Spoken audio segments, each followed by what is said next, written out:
Good afternoon. It's Saturday afternoon, the 2nd of May, and it's pouring rain outside, and I thought I would tape the sermon now, since I'm not going outside. Of course, most of us aren't anyway, but that's beside the point. Humphrey is crawled up in a chair in the living room, sound asleep. I dropped something a few minutes ago, didn't budge, He was out all night, so that's not going to happen tonight, of course. So that's the way that goes. Some of you have asked about the status of Deacon Brent, and I talked with him last evening, and he sounded okay. He was all there mentally, but he's having a hard time with oxygen, and that's causing him to cough a lot, and he's coughing up all sorts of things I don't want to talk about on any situation.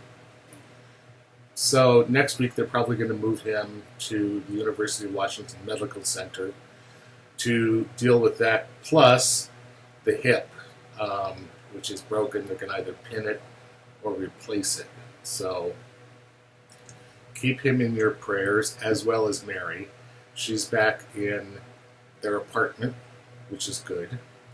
And she's doing well, but she's worried, and who can blame her? So keep them both in your prayers and in your thoughts. Send them a card. Give her a call. Give her a text. She doesn't know how to text. She does it very well. Probably better than the rest of us do. So, anyway. That's the situation on that. This Sunday, tomorrow, is the fourth Sunday of Easter, commonly known as Good Shepherd Sunday. And I've preached the same sermon for years, and you're probably all thinking, oh God, is he going to do it again? No, I'm not going to. I have some other thoughts. Probably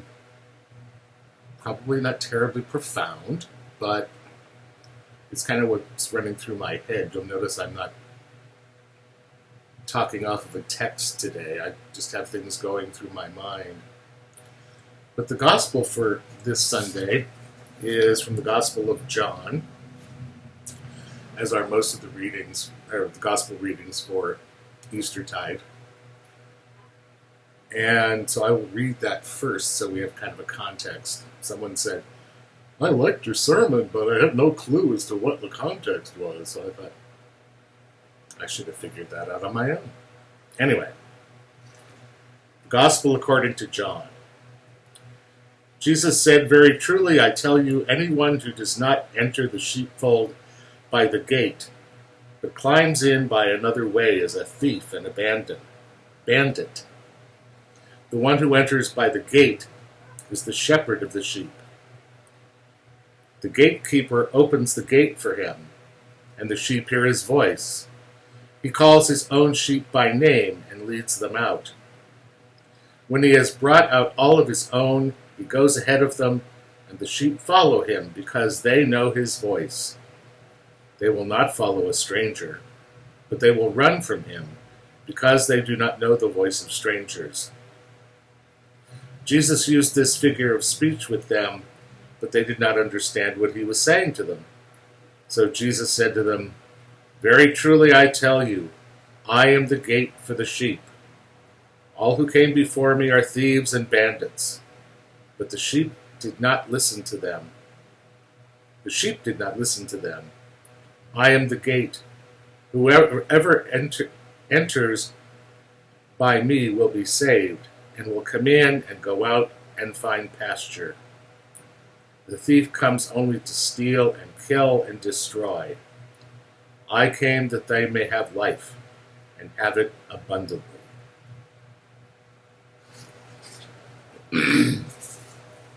I have to admit that for many years I was not highly offended, slightly offended by the concept of Jesus as the shepherd because that makes us sheep.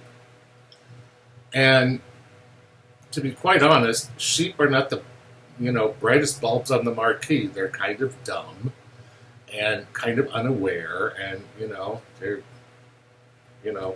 Humpy is 10 times smarter than a sheep, and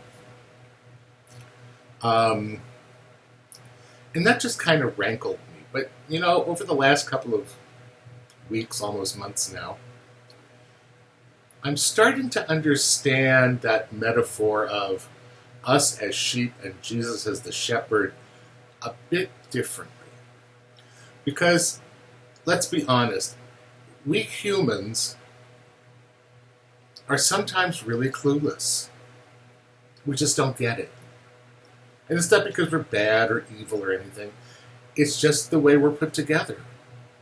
Insight is not necessarily our thing. There are many who have great insights and have since, humanity slithered out of the ooze. But the general run-of-the-mill human being is kind of dense at times. And I think we're seeing that played out right now during our journey through COVID. It seems like over the last century, we've really been pretty clueless, especially how we treat this planet, especially how we treat those who we consider less fortunate, those who are on the lower end of the economic scale. We've been pretty clueless about looking after Mother Earth. And now she has basically said, okay, everybody out of the pool. I'm done. And we're starting to have to get a clue. We're starting to have to get a clue that how we live on this planet makes a difference.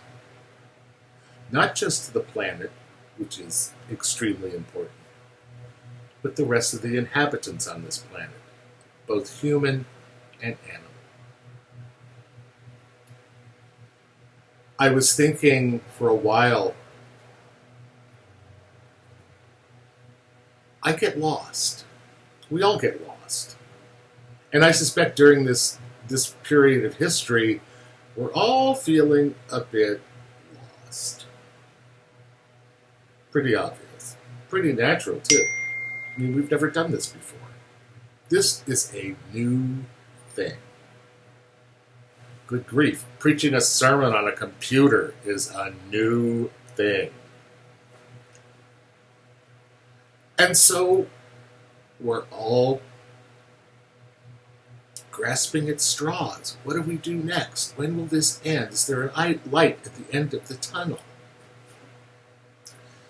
And the answer is, got me. However, the one thing of which I am certain is that, as the gospel reading talks about, we just have to listen to the voice, and we will be okay. As I've said many times, Jesus, God, whoever, does not come down and rescue us. I wish he, she, or it did. But that's not the nature of the divine. That's what we want. That's not who God is. At the same time, while God has always existed, light years, billions of light years, even before the Big Bang was even thought of, God has always been and still is. And God lives inside of us. And if we are attentive, if we get a little less clueless, if we listen, we can hear. We can hear Christ. We can hear God. We can hear whoever deep inside of us telling us how to go forward. However, Mr. Computer is doing there. However, what really happens is, or at least my experience has been, sometimes seeing the light at the end of the tunnel is really hard. Sometimes I don't even know if there is a light at the end of the tunnel, to be perfectly honest. I mean, just because I'm a priest doesn't mean I've got it all together, right? But the thing I've noticed is that when I listen to the voice, I don't see the light at the end of the tunnel, but I see the next step in the path. And I know it's safe. And I know it'll be okay. And I take the next step, and then I take the next step. And then I take the next step.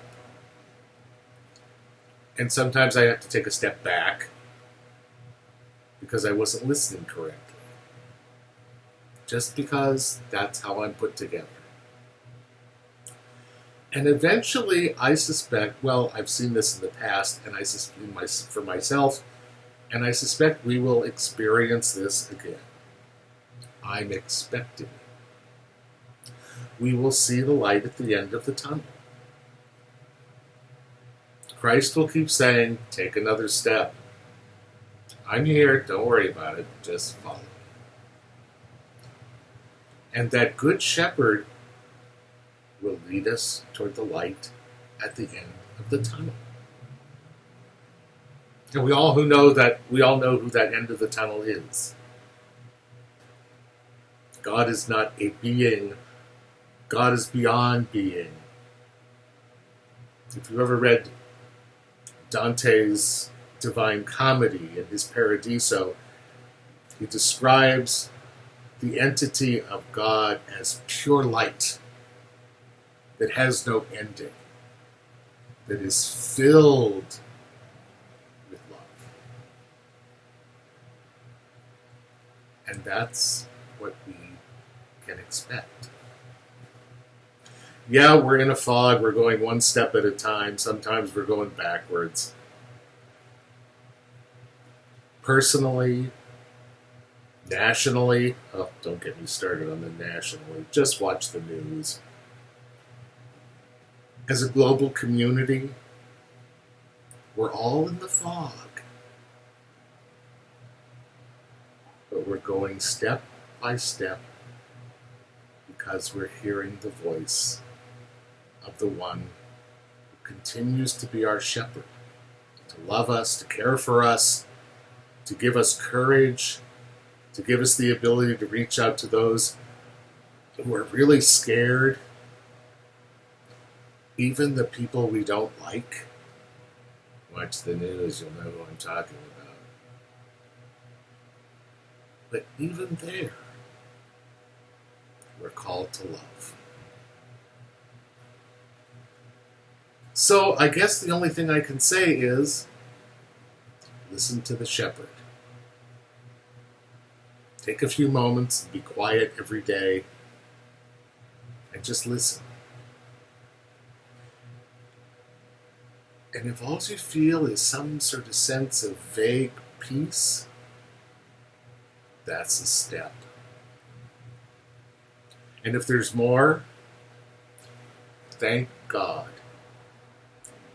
And if there's nothing, know that you're just on the one step for today. And tomorrow, there may be movement. So just keep listening.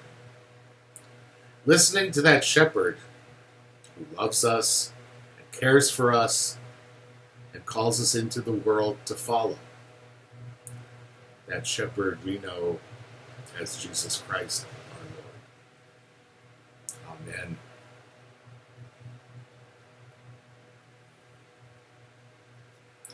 Well, now it's not only raining, but it's getting windy out. So, I think I will bid you all adieu. And if you're watching this in real time, of course you're not, you're watching it hours afterwards, but I'd say This is a great day for a cup of coffee, a good book, and a nap. I wish you all blessings. I wish you all happiness and peace and some sense of serenity in the midst of the fog. Have a great day. Hope to see you at Mass tomorrow. Blessings to you all. Bye.